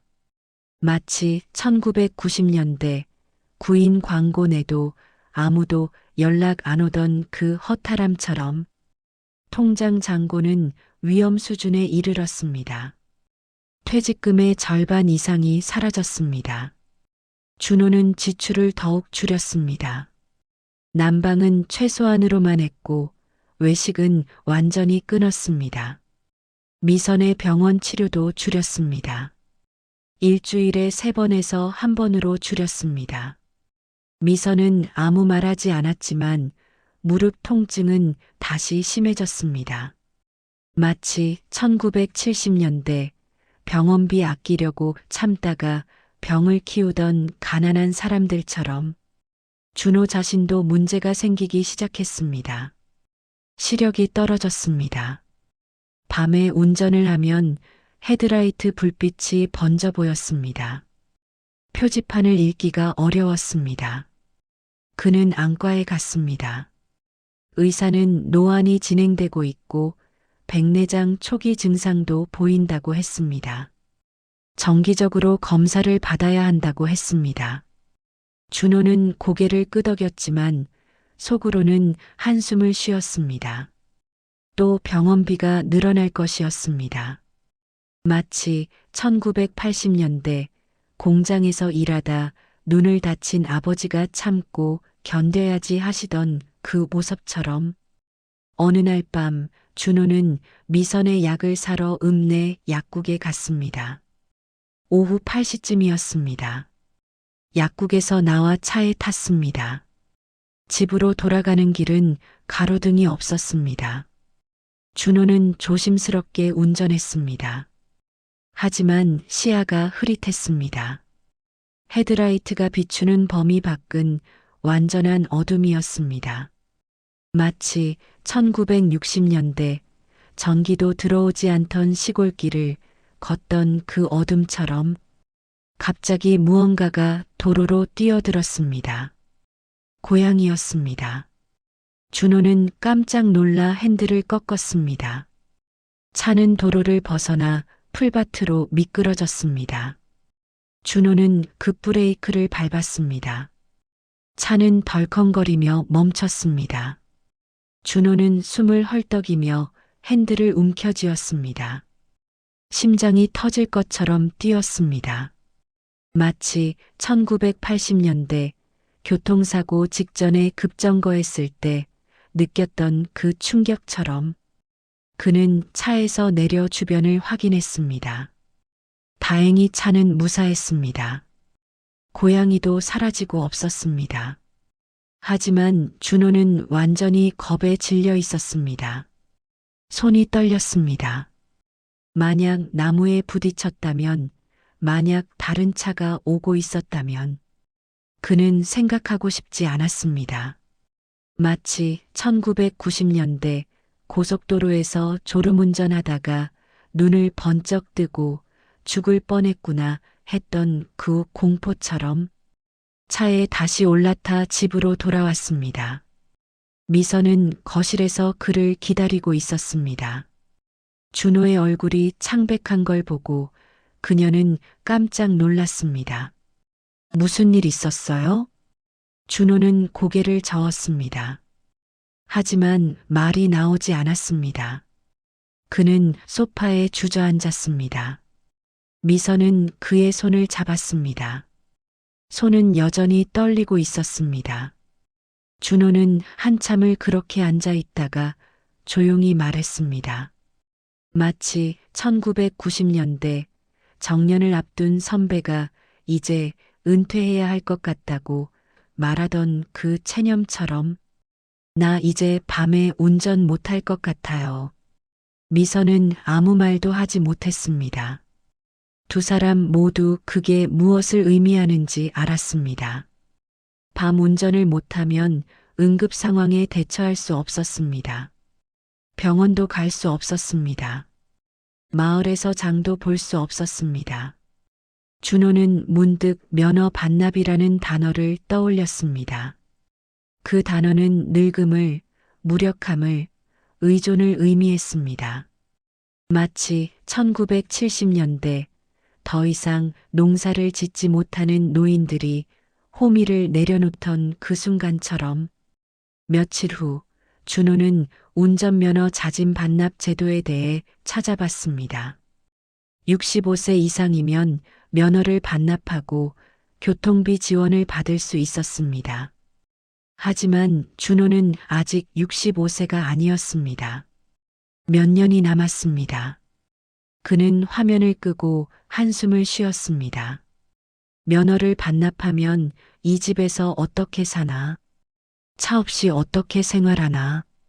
마치 1960년대 농촌에서 시내버스도 하루 2번밖에 안 다니던 그 고립감처럼 미선은 그날 밤 준호에게 조심스럽게 물었습니다. 여보, 우리 여기서 늙으면 어떡해요? 준호는 대답하지 못했습니다. 그 질문은 그도 계속 자신에게 던지던 질문이었습니다. 여기서 늙으면 어떻게 되는가?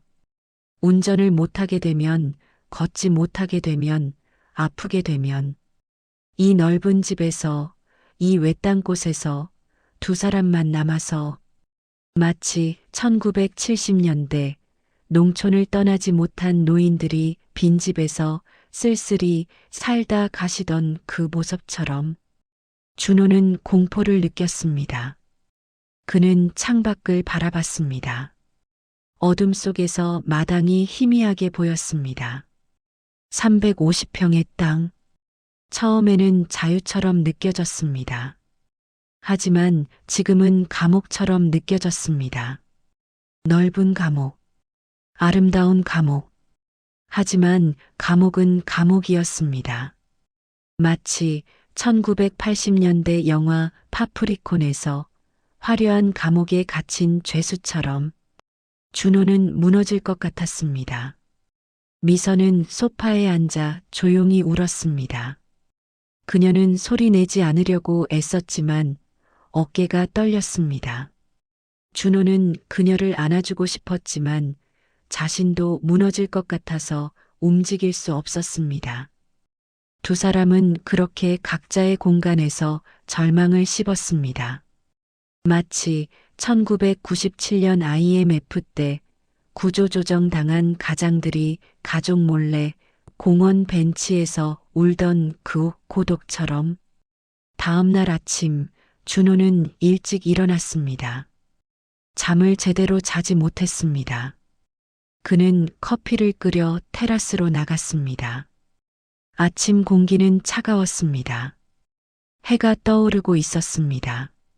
산 너머로 햇빛이 퍼졌습니다. 아름다운 풍경이었습니다. 하지만 준호는 아무것도 느끼지 못했습니다. 그는 문득 오정복의 말을 떠올렸습니다. 고치는 건 집이 아니라 삶의 방식이요. 그때는 무슨 뜻인지 몰랐습니다. 하지만 지금은 알 것 같았습니다. 집을 지은 게 문제가 아니었습니다. 삶의 방식을 바꾸지 않은 게 문제였습니다. 도시에서 살던 방식 그대로 시골에서 살려고 했던 게 문제였습니다. 마치 1970년대 도시로 이주한 농촌 출신들이 도시 생활에 적응하지 못하고 고향을 그리워하던 것처럼. 하지만 고향도 도시도 아닌 어딘가에 갇혀 있는 느낌. 준호는 생각했습니다. 어떻게 바꿔야 하나? 무엇을 바꿔야 하나? 그날 오후 준호는 오정복에게 전화를 걸었습니다. 오랜만이었습니다. 오정복은 반가워하며 언제든 놀러 오라고 했습니다. 준호는 다음 날 그의 집을 찾아갔습니다. 오정복의 집은 준호의 집보다 작았습니다. 150평 정도의 땅에 작은 단층 집이 있었습니다. 마당은 절반만 잔디였고 나머지는 자갈이 깔려 있었습니다. 마치 1980년대 시골집처럼 꼭 필요한 것만 남기고 다 치워낸 모습이었습니다. 오정복은 준호를 반갑게 맞이했습니다. 두 사람은 거실에 앉아 차를 마셨습니다. 준호는 자신의 상황을 솔직하게 이야기했습니다. 집이 팔리지 않는 것, 돈이 계속 나가는 것, 밤 운전이 무서운 것, 미선의 무릎, 자신의 시력, 모든 것을 털어놓았습니다. 마치 1997년 IMF 때 더 이상 숨길 수 없어서 친구에게 속사정을 털어놓던 그 절박함처럼. 오정복은 조용히 들었습니다. 그는 고개를 끄덕이며 공감했습니다. 그도 비슷한 경험을 했다고 했습니다. 처음 2년은 정말 힘들었다고 했습니다. 포기하고 싶었다고 했습니다. 하지만 버텼다고 했습니다. 그리고 방법을 찾았다고 했습니다. 마치 1950년대 전쟁 후 폐허에서 다시 일어선 사람들처럼 집을 바꾸는 게 아니라 집에 맞춰 사는 거요. 오정복은 설명했습니다. 큰 집을 작게 쓰는 법, 마당을 줄이는 법, 난방비를 아끼는 법, 이웃과 협력하는 법. 그는 하나하나 알려줬습니다. 준호는 메모를 했습니다. 처음으로 희망 같은 게 보이는 것 같았습니다. 마치 1998년 IMF 극복 특강을 들으며 방법이 있구나 했던 그 안도감처럼 집으로 돌아오는 길 준호는 생각했습니다. 집을 팔려고만 했다. 도망치려고만 했다.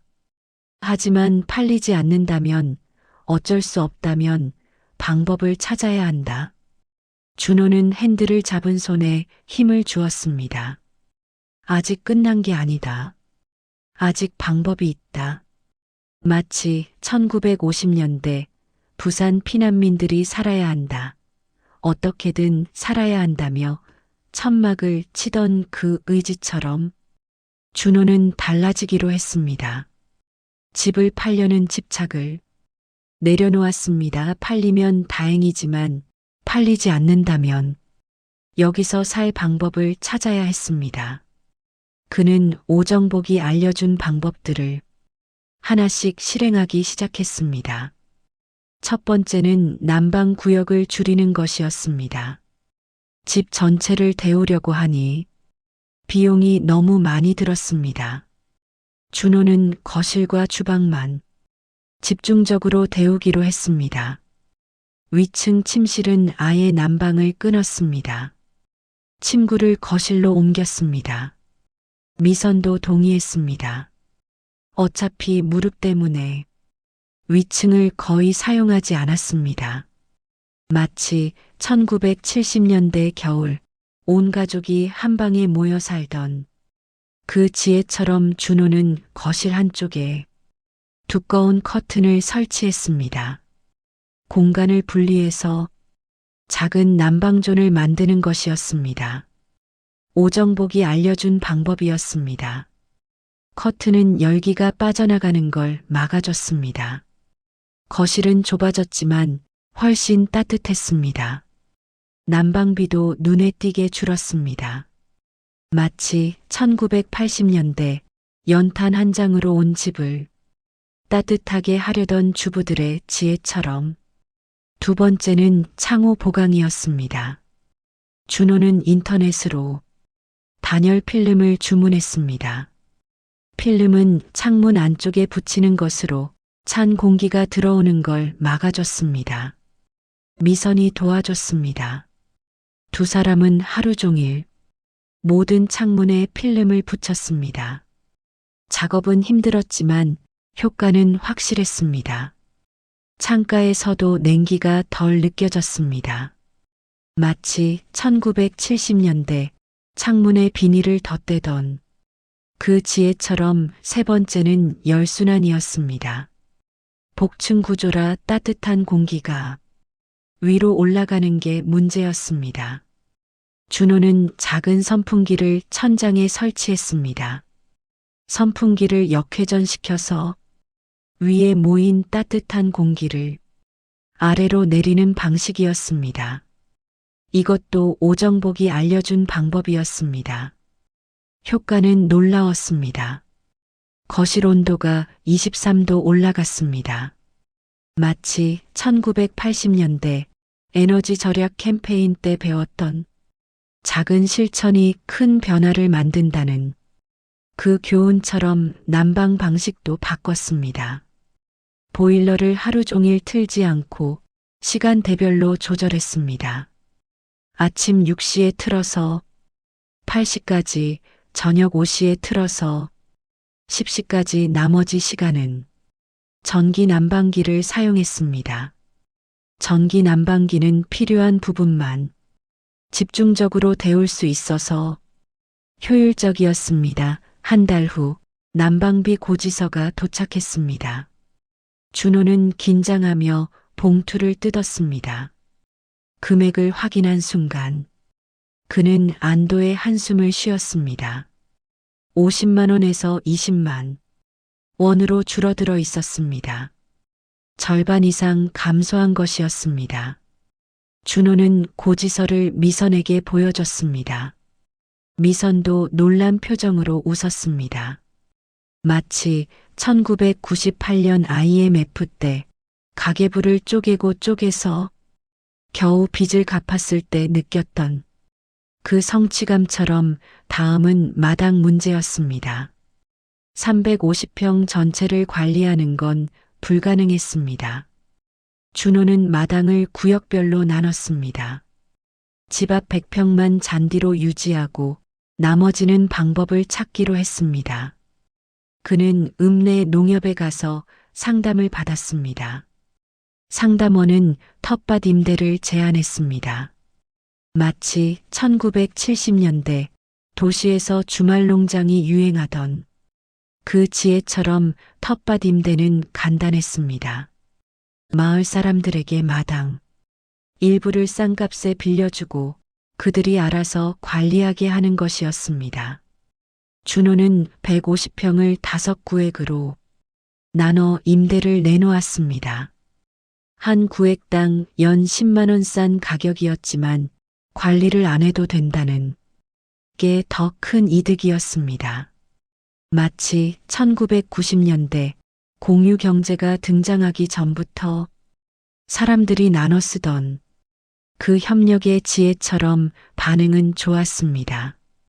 일주일 만에 새 구획이 계약되었습니다. 마을 아주머니들이었습니다. 그들은 열심히 텃밭을 가꿨습니다. 준호는 그들이 일하는 걸 지켜보며 안도했습니다. 자기가 할 일이 줄어든 것이었습니다. 아주머니들은 가끔 수확한 채소를 준호에게 나눠주기도 했습니다. 마치 1960년대 농촌에서 이웃끼리 도우며 살던 그 공동체 문화처럼 나머지 100평은 자갈을 깔았습니다. 잔디 대신 자갈을 깔면 관리가 필요 없었습니다. 비용은 들었지만 장기적으로는 이득이었습니다. 준호는 주말 내내 자갈을 깔았습니다. 허리는 아팠지만 마음은 홀가분했습니다. 이제 예초기를 들 일이 거의 없었습니다. 마치 1970년대 시멘트 마당을 깔아 이제 풀 뽑을 일 없다며 기뻐하던 그 안도감처럼 하지만 돈 문제는 여전히 남아 있었습니다. 난방비를 줄이고 마당 관리 부담을 덜었지만 수입이 없었습니다. 퇴직금은 계속 줄어들었습니다. 준호는 일을 해야겠다고 생각했습니다.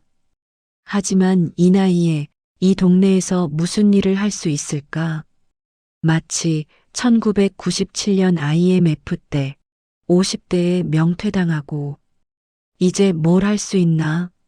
막막해하던 그 불안처럼 그는 읍사무소에 가서 일자리를 알아봤습니다.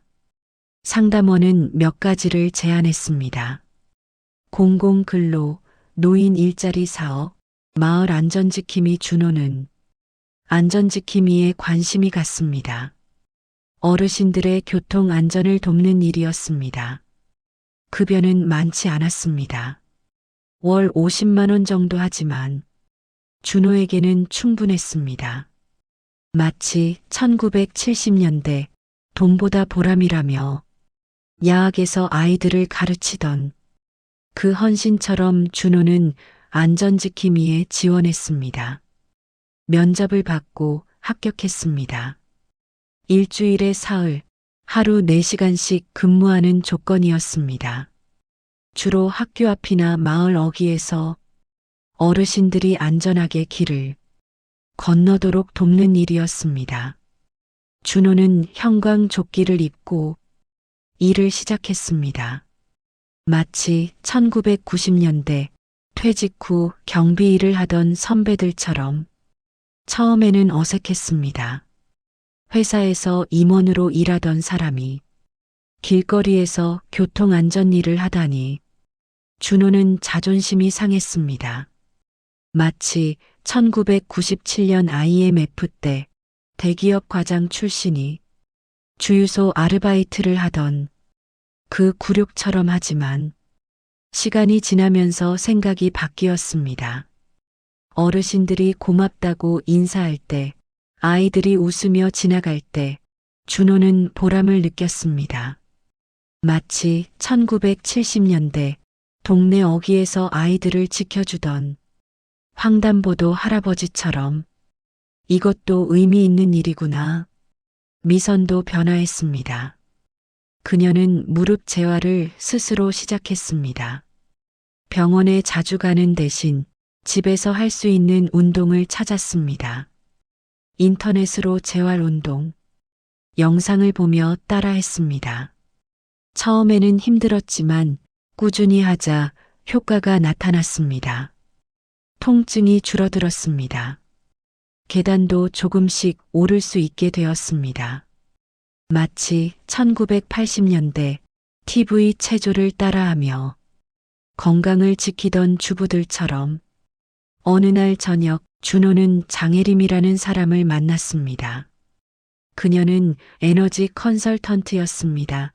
마을회관에서 난방비 절감 강연을 한다는 소식을 듣고 준호가 찾아간 것이었습니다.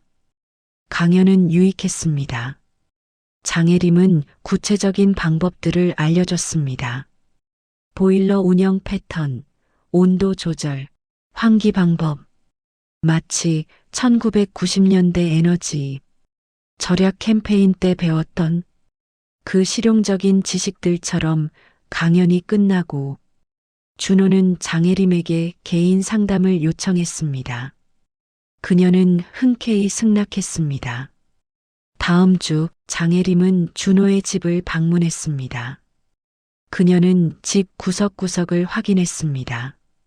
창문, 문틈, 천장, 바닥. 그리고 여러 가지 조언을 했습니다. 문틈에 문풍지를 붙이세요. 그것만으로도 10%는 절약됩니다. 보일러 온도를 1도만 낮춰도 7% 절약됩니다. 밤에는 커튼을 꼭 치세요. 창문으로 열이 많이 빠져나갑니다. 준호는 메모를 했습니다. 장혜림은 친절했고 조언은 실용적이었습니다. 준호는 그녀의 조언을 하나씩 실천했습니다. 효과는 확실했습니다. 다음 달 난방비는 15만 원으로 더 줄어들었습니다. 마치 1980년대 작은 것부터 실천하자는 새마을 운동의 정신처럼 준호는 점점 자신감을 얻었습니다. 집이 더 이상 짐처럼 느껴지지 않았습니다. 여전히 팔고 싶었지만 팔리지 않는다 해도 괜찮았습니다. 살 방법을 찾았기 때문이었습니다. 준호는 테라스에 앉아 마당을 바라봤습니다. 자갈이 깔린 마당, 텃밭을 가꾸는 아주머니들, 작지만 따뜻한 거실.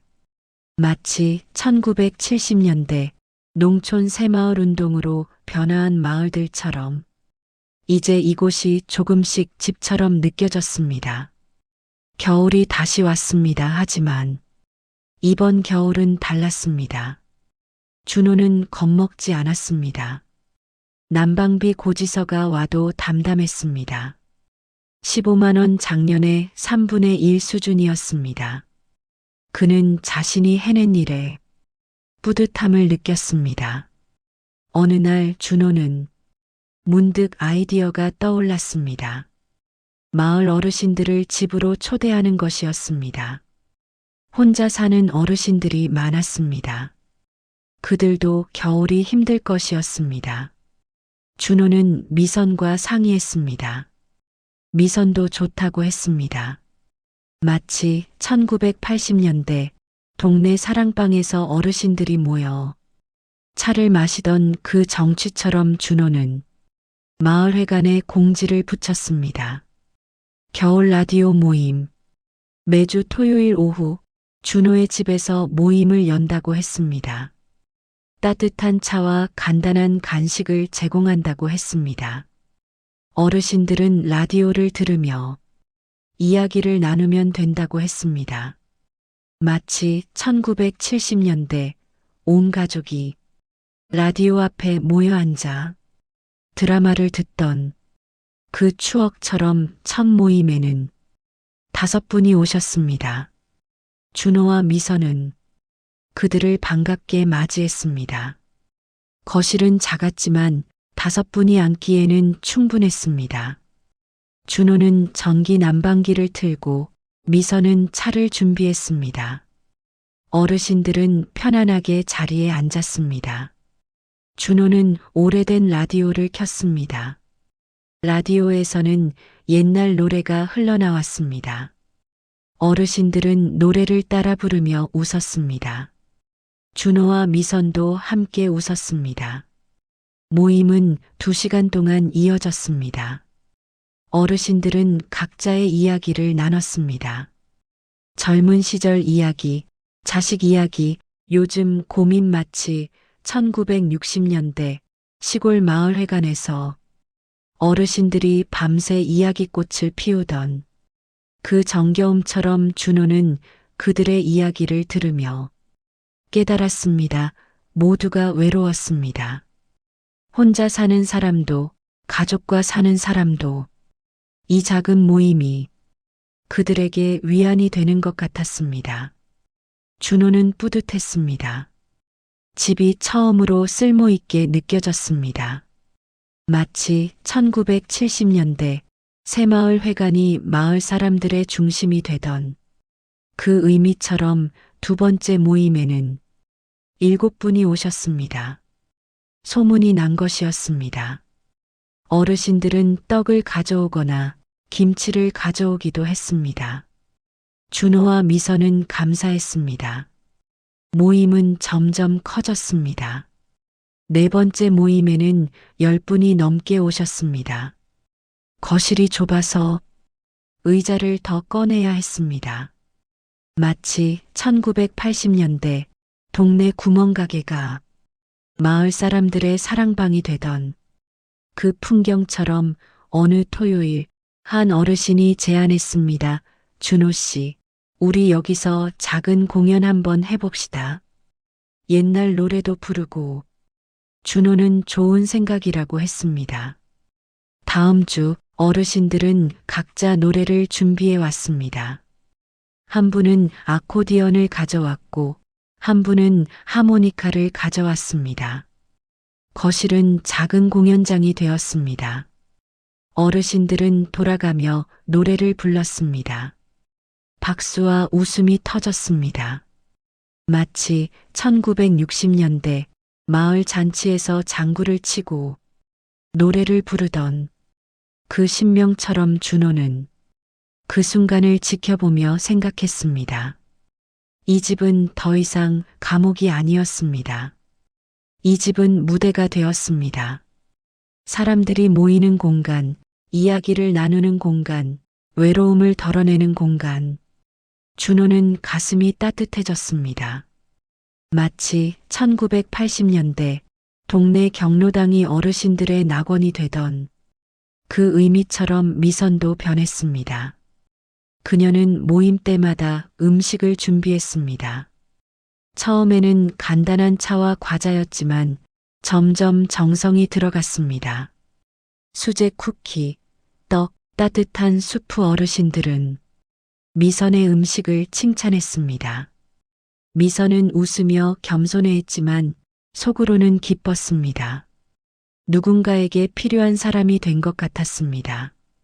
마치 1970년대 동네 아주머니들이 품앗이로 음식을 나눠 먹던 그 따뜻함처럼 준호의 일도 의미가 생겼습니다.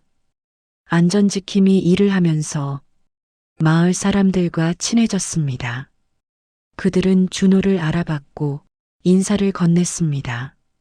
준호는 더 이상 외부인이 아니었습니다. 마을의 일원이 되었습니다. 준호는 자부심을 느꼈습니다. 마치 1970년대 동네 파출소 순경이 마을, 사람들의 지킴이가 되던 그 존중처럼 겨울이 깊어졌습니다. 어느 날 밤 눈이 내렸습니다. 준호는 창밖을 바라봤습니다. 눈은 조용히 내리고 있었습니다. 마당은 하얗게 뒤덮였습니다. 하지만 준호는 더 이상 두렵지 않았습니다. 눈을 치우는 것도, 추운 겨울을 보내는 것도 이제는 익숙했습니다. 마치 1980년대 한방눈이 내리면 아이들과 눈싸움을 하며 즐거워하던 그 여유처럼 미선은 거실 소파에 앉아 뜨개질을 하고 있었습니다. 무릎은 많이 좋아졌습니다. 완전히 나은 건 아니지만 일상생활에는 지장이 없었습니다. 그녀는 준호를 바라보며 미소를 지었습니다. 준호도 웃으며 그녀 옆에 앉았습니다. 여보, 우리 잘 버텼네요. 미선이 말했습니다. 준호는 고개를 끄덕였습니다. 그러게요. 처음엔 정말 힘들었는데 지금도 힘들긴 하지만 그래도 괜찮아요. 맞아요. 이젠 알겠어요. 집이 문제가 아니었어요. 우리가 어떻게 사느냐가 문제였죠. 두 사람은 잠시 말없이 앉아 있었습니다. 라디오에서는 조용한 음악이 흘러나왔습니다. 난방기는 부드럽게 돌아갔습니다. 거실은 따뜻했습니다. 마치 1970년대 온 가족이 화롯불 앞에 둘러앉아 도란도란 이야기를 나누던 그 포근함처럼 준호는 창밖을 다시 바라봤습니다. 눈 덮인 마당, 자갈이 깔린 길, 텃밭을 가꾸던 자리, 모든 것이 고요했습니다. 준호는 조용히 말했습니다. 여보, 우리가 진짜 지은 건 집이 아니라 다시 사는 방법이었네요. 미선은 준호의 손을 잡았습니다. 그녀의 손은 따뜻했습니다. 두 사람은 그렇게 앉아 눈이 내리는 걸 지켜봤습니다. 집은 여전히 완벽하지 않았습니다. 여전히 관리가 필요했고, 여전히 돈이 들었고, 여전히 힘들었습니다. 하지만 이제는 달랐습니다. 이제는 방법을 알았습니다. 이제는 의미가 있었습니다. 마치 1960년대 전쟁의 폐허 속에서도 사람들이 다시 일어서며 우리는 할 수 있다고 믿었던 그 희망처럼 다음 주 토요일 라디오 모임이 다시 열렸습니다. 이번에는 12분이 오셨습니다. 거실은 가득 찼습니다. 어르신들은 웃으며 이야기를 나눴습니다. 준호는 라디오를 틀고 미선은 차를 날랐습니다. 집안은 따뜻했고 웃음소리로 가득했습니다. 마치 1970년대 동네 어기 정자나무 아래서 사람들이 모여 이야기꽃을 피우던 그 정겨움처럼 한 어르신이 말했습니다. 준호 씨, 이 집 참 좋네요. 우리 같은 사람들한테 문을 열어줘서 고맙습니다. 준호는 고개를 저었습니다. 아니에요. 제가 더 고맙죠. 덕분에 이 집이 의미를 찾았으니까요. 어르신들은 웃었습니다. 준호도 웃었습니다. 그는 주변을 둘러봤습니다. 작은 거실, 오래된 라디오, 따뜻한 차, 그리고 사람들. 이게 진짜 집이구나. 준호는 생각했습니다. 집은 건물이 아니라 그 안에서 나누는 삶이구나. 마치 1960년대 초가집이든 기와집이든 사람 사는 곳은 다 집이라고 했던 그 지혜처럼 밤이 되었습니다. 어르신들은 하나둘 돌아가셨습니다. 준호와 미선은 문 앞에서 그들을 배웅했습니다. 마지막 어르신이 떠나고 두 사람은 거실로 돌아왔습니다. 집은 다시 조용해졌습니다. 준호는 정리를 시작했습니다. 의자를 치우고 컵을 설거지하고 라디오를 껐습니다. 미선은 소파에 앉아 그를 지켜봤습니다. 준호는 모든 걸 정리하고 그녀 옆에 앉았습니다. 피곤하죠? 미선이 물었습니다. 준호는 고개를 끄덕였습니다. 피곤하긴 한데 기분은 좋아요. 나도요. 두 사람은 창밖을 바라봤습니다. 눈은 그쳤고 하늘에는 별이 떠 있었습니다. 준호는 미선의 어깨에 머리를 기댔습니다. 미선은 그의 손을 잡았습니다. 두 사람은 그렇게 한참을 앉아 있었습니다. 마치 1950년대 6.25 전쟁을 함께 견뎌낸 부부가 폐허 위에서 서로를 의지하며 그래도 우리는 살아남았다고 위로하던 그 연대처럼 준호는 생각했습니다. 이 집을 떠나지 못할 수도 있다. 팔리지 않을 수도 있다. 평생 여기서 살아야 할 수도 있다. 하지만 괜찮다. 이제는 방법을 안다. 이제는 두렵지 않다. 이 집은 더 이상 감옥이 아니다. 이 집은 우리의 무대다. 우리가 다시 사는 법을 배우는 무대. 마치 1970년대 새마을 운동처럼 작은 변화가 큰 희망을 만들어낸 것처럼 우리도 할 수 있다. 우리도 다시 일어설 수 있다. 준호는 미선을 바라보며 웃었습니다. 미선도 웃었습니다. 두 사람의 웃음은 따뜻했고 진실했습니다. 집 밖에서는 바람이 불었습니다. 하지만 집 안은 따뜻했습니다. 그리고 그것으로 충분했습니다. 마치 1988년 서울 올림픽 때 온 나라가 합창했던 손에 손잡고처럼 함께라면 어떤 겨울도 이겨낼 수 있다는 믿음. 그 믿음이 이 작은 집 안에 가득했습니다.